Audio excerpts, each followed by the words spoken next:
why in the notes it's called a two-finger spinous pull. That just seems way too specific. Like it can be one. It can be three maybe if you wanted it to. And the two-finger, I'll have to complain about that. It's really just a spinous pull. Or whatever. What's that? Just giving you finger choices. Yeah. Something. Yeah, it's just, you're just pulling the spinous process, just like, it's really the bottom half of that push-pull that we went over. So the initial setup's exactly the same. We make sure that the patient has a little bit of torque to start out with, we get them to scoot towards the edge of the table, there we go. We flex the spine until the SPs that we're concerned with come apart, and we rotate the upper body until the top SP of that motion segment moves a little bit. Now we got a little bit of torque there. So I put my contact around that SP a little bit, not hard, and I'm not digging in. Notice my hand's very flat against the back, barely touching. You don't feel me digging into your back, right? Okay, because I'm not. I don't want you to. Forearm is making as much contact as possible. I'm not up like this, so like that. And now I need to keep the upper body where it is, and that will keep the leg from flopping. If I let the upper body go, the leg flops. So you keep the upper body there. I bring my leg up like this. Keep everything tight. I'm here. My center of gravity is over my foot, and the drop for this is to extend our hip, kick, and pull at the same time. Like that. What do you think this hand's doing?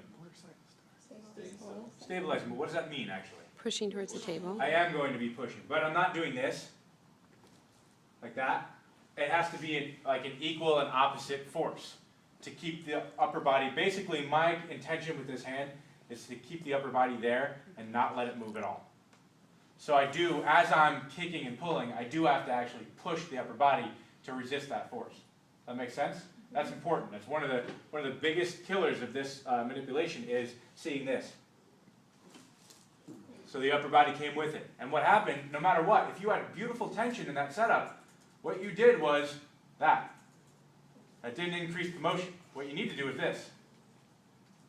And if you let that upper body go, then that tension didn't increase to the point where we're actually going to get an adjustment of that joint. So we need to keep that nice and steady. I am pulling, but you're not feeling my fingertips, are you? Okay. It's because I'm not digging in here. And that's something I want you to get. And I've had some people that were in NMT 5 were practicing in my open lab. And the partner was going, no, you're not getting this right. You need to dig into my SPs a little bit more. I'm not feeling your contact. That's not going to do it.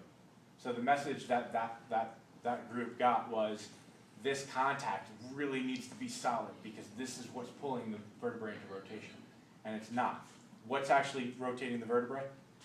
The motion. The motion. Yeah, this whole setup is actually localizing that tension. So that's much more important. And in fact, I would argue if you're really focusing here and tensing up this arm, it's going to be really hard to do a good thrust. So we get this set up, we get the leg up here. I'm in nice and tight, and I need to contract my abs like I'm coughing or sneezing so the kick and pull look like this. So if you have to, you can even go or grunt or something. It has to look like that. If it doesn't look like that, this is what happens. So see how the body just kind of flopped? This needs to happen. Boom, like that. We need to get a little jiggle going on. And that means we did it nice and quick. So, two things. Keep the upper body at torsion. Kick and pull.